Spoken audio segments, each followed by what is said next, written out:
Hello, welcome back to the RetroBreak Podcast. This is episode 46, I believe, and today we're going to be talking a bit more about game collecting, which is obviously a topic that I really enjoy, and a topic that I'm sure a lot of you enjoy as well. And as well as that, I've also got a lot of interesting things coming up in the pipeline that I'm excited to talk about in this week's episode, and maybe a little bit about Summer Games Fest as well, as that's currently going on at the minute. So let's start off with the first topic, which is game collecting and my room tours that I've been working on for YouTube. So I just uploaded episode 1 of my room tour on Friday, and I'm actually going to be planning on uploading one every 3 days, I think. So the next one's coming out on Tuesday, and then the next one will be out on Friday after that. And originally I was planning to do the entire room in one go, but as I started filming the first part, which was the shelves on the left of me, so if you've seen me sat in my desk normally, it's the shelves on my left that start up there with the NES games at the top and end up with the Wii games at the bottom. As I was recording that, I realised that I wanted to go into a lot more detail than what I normally do on a room tour. Usually I do the entire thing in about half an hour, but for this one, I actually thought I would spend a little bit more time and actually go through the games and share a bit of my memories and my opinions about each of the games as well as a few recommendations. So, excuse me while I sip on some tea. I thought I would take my time with it a little bit more, and as I was going, I realised that this is going to be impossible to do in like 2 or 3 videos, so I've actually ended up splitting it up into about 9 different parts, which will be coming out over the next few weeks, possibly next few months, depending on how fast I get around to doing it all. But the reason I wanted to do this podcast is because at the end of every part, before I started recording the next one, I realised that there's like loads of things that I want to change about my room, and I think by the end of these room tour series of videos, the room's actually going to be completely different from start to finish to how it was originally. So as I was getting to the end of the first episode of the shelves on the left there, I kind of decided, as I was talking through, that I want to narrow down the collection, and that is something that I'm seriously considering, because I know I've mentioned it in the past, but I always kind of got a bit upset about the idea of not having all my games out on display.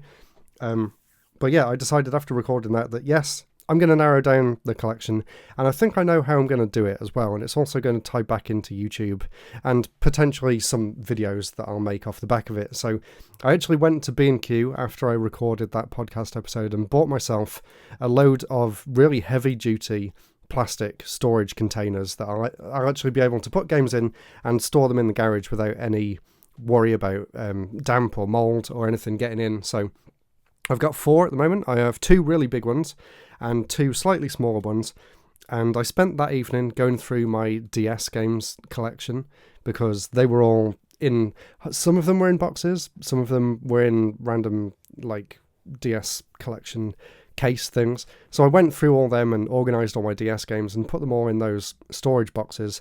But I don't want to put them away just yet. I want to do a video about my DS collection and maybe bring some of them back up to the game room. So what I'm going to do, and I haven't really decided how I'm going to do this yet, but my idea is kind of something like, I'll unfold the desk that I've got here and put it back on the other side of the room and actually go through my entire collection for each of the different consoles that I've got in this room and narrow down what I want on display and what I want to put away in storage, because it is a little bit overwhelming and it's not really that nice to look at when the shelves are kind of like doubled up and there's just loose cartridges mixed in with boxed games and they're not in any particular order. So I'm going to start with the NES collection, and I think what I'm going to do is narrow it down to my top 20 games, which is basically what I do the videos on, so I can look at what games I picked out in that video and keep them to one side, and then maybe pick out another 15 hidden gems,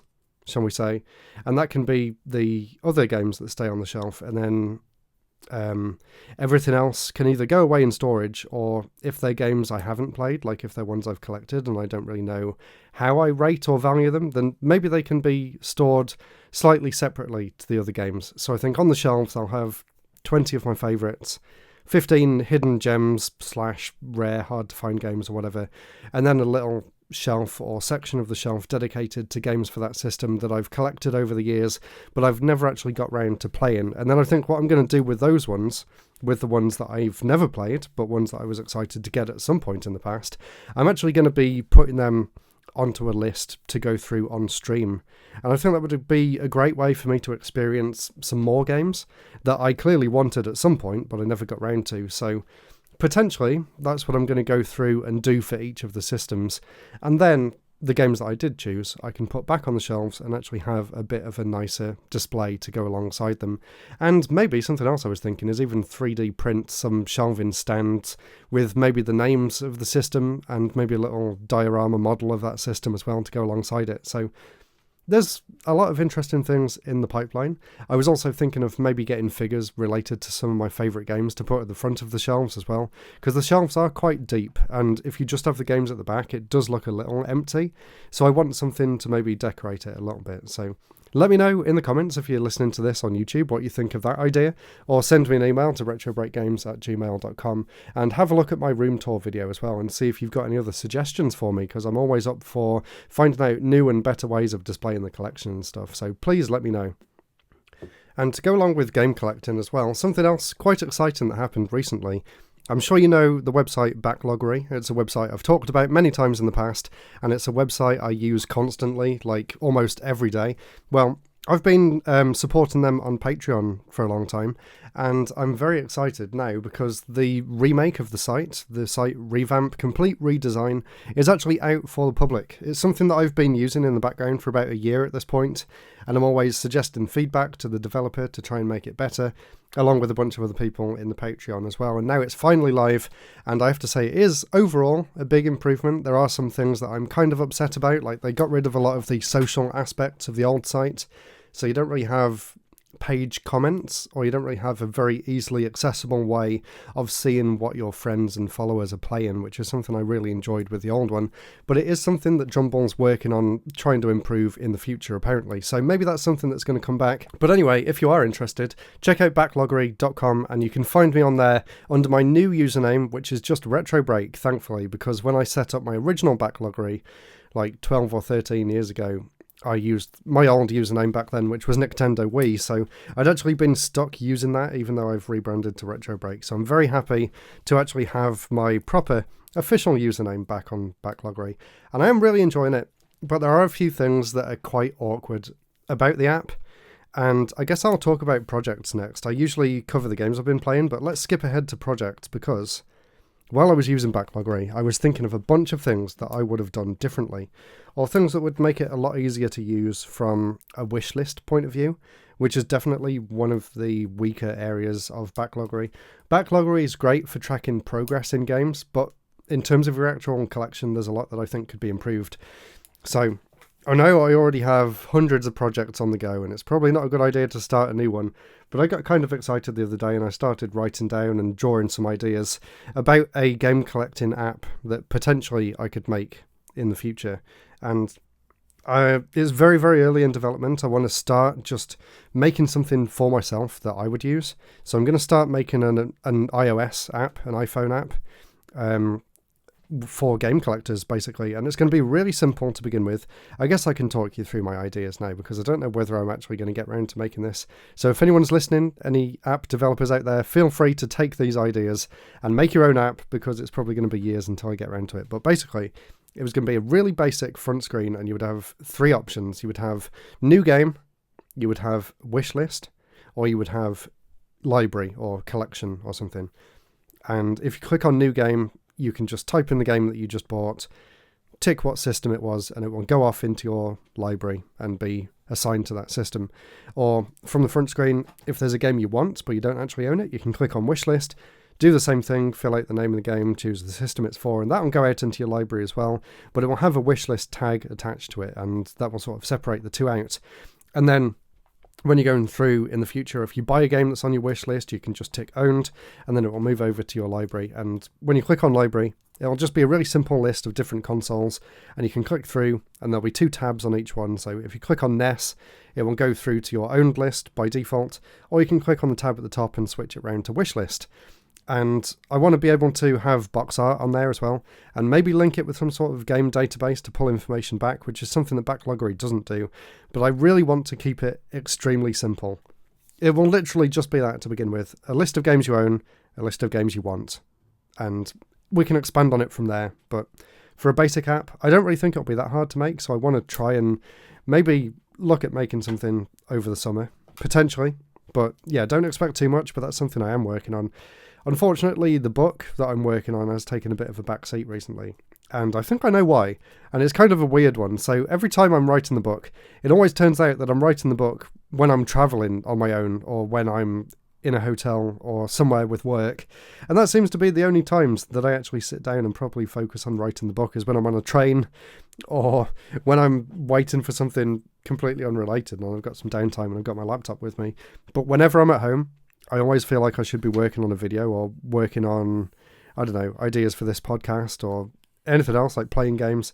So the book, I'm really struggling to try and find ways of making time to write in it that don't involve me going somewhere. Like, whenever I was sat in a cafe on my own, I'm fine writing. I can write for hours. But yeah, at home, it just feels like I could be doing something else, and the book doesn't really feel that important. So if anyone's got any tips, any advice for writers to try and get back into that flow without having to go to a certain location, then please let me know. And the same with my game as well, but that's just because I've reached a point with the development of Super Donuts that's very, very difficult to try and get working properly. I've got all the main levels working now, but there was one big area at the end where you basically fight all the bosses, like Mega Man style, in a big boss arena, but they're all in the same screen. And there's just something wrong with the boss code for some of the bosses, and I have no idea which one it's broken, but you load them all up into the area and you just can't move the camera, the character doesn't move, and everything just stops working. And I'm having to go through each of the bosses one by one and rewrite all their code from scratch and fix all of the different boss fights. So that is taking forever, so don't expect Super Donuts anytime soon. So now for the part of the podcast where I talk about some of the games that I've been playing recently, and I'll start off with Summer Pockets, which I mentioned in the last episode. I've been playing that pretty much every single night since I came back off holiday. For those of you that don't know, it's a visual novel by the studio Key, who's a part of Visual Arts, and they made my favourite game of all time, well, my favourite visual novel game of all time, which is Conrad, and Summer Pockets is their most recent one. Well, their most recent full game anyway, and I've been really, really thoroughly enjoying it. I've finished 2 of the main routes now, and I just started the 3rd one the other night, and it got me thinking back to just why I fell in love with visual novels in the first place. I really do think they're the best way of telling a story, because they have unlimited time to flesh everything out as much as they could possibly want, and having all the different choices and the different routes makes you feel a lot more involved in the story as well, and you're always really interested and excited to see where it goes next. And it always just makes you really excited to see where it's going to take the story next, and how all the different characters revolve around each other, and how you can build up relationships and stuff. And it's just such a unique way of telling a story, and I wish that people would give them more of a chance. And I don't really think they should be classified as games either, because I think that gives them kind of a bad impression on gamers, when really they should be more classed as books or interactive fiction, I guess, which is kind of something completely separate. But maybe that's a topic for a future podcast, but I do think they're kind of harshly judged by the gaming audience, which I don't really think is the audience for them anyway. So maybe something needs to change around how visual novels are viewed in the gaming community. But anyway, really, really enjoying Summer Pockets. And Key actually showed off the girls for their newest game, which is called Animoy, which is a game that's coming out next year, I think, in Japan, and hopefully not long after there'll be an English translation. But I'm really excited for that. It seems like their next big, proper visual novel project. So I'm really excited to finally play that whenever I'm able to. Another game that I've been playing is Survival Kids for the Game Boy Color. That's a game that I picked up off eBay a few weeks ago, and it was very expensive, and I got hit with customs, so it was very, very expensive, but I have really been enjoying my time with it. I played it on stream last week, on Tuesday last week, and I really enjoyed it. I was very impressed with the amount of possibilities in the game. And considering it's so old, like, they actually nailed a lot of the survival aspects, like the hunger and the tiredness meter, and basically the progress in the game is actually really well thought out. And even though I played it for like almost 4 hours, it really didn't feel like I'd been playing it that long. So very, very impressed by Survival Kids, also known as Stranded Kids, I think is the other name for it. So highly recommend that game, and I'll definitely be including it in my top Game Boy Color games video whenever that comes out. Two other games I've been playing. I finally started playing Final Fantasy VII Rebirth again last night, and I managed to get through Costa del Sol. I'd kind of struggled getting through that bit because there was a lot of mini-games and it really slowed the pace down for me, but I'm finally out the other end and we can continue on our adventure, and that is at the start of Chapter 7 for anyone who's played Rebirth at the moment. And the only other game that I've been playing, and I started playing this because I was doing the room tour of my Japanese games collection, and I remembered that I actually owned some of the Toho games physically, so I've actually been playing a lot of Toho 6 and 7 again recently, which are some amazing vertical scrolling shoot-em-ups. And if you haven't heard the soundtrack from the Toho games as well, they all have incredible soundtracks, and it really is just a joy to play those games, and I really want to go back and play the other ones, especially some of the later ones. I haven't played any of the games after maybe 16 or 17, so yeah, I want to go back and play the rest of the Toho games, and hopefully track down all of the official physical versions of the games too next time I'm in Japan, and that will line up really nicely for doing a video on the whole series as well. It's something I've been wanting to do for a long time, so playing these again kind of reminded me that that's a long-term goal of mine. And the final part of the podcast is talking about some of the content that I've been enjoying recently. So let's start with Summer Games Fest, as it is midway through Summer Games Fest at the moment, and the Xbox conference is on tonight. And honestly, I can say that I was very, very underwhelmed by the entire show, to be honest, from the main event anyway. There was some good stuff in Day of the Devs after, and in the Devolver Direct, but honestly, there wasn't really anything at all that stood out to me as something that I'm excited to get on day one or anything. My highlight of the show was just Devolver's crazy descent into madness as usual.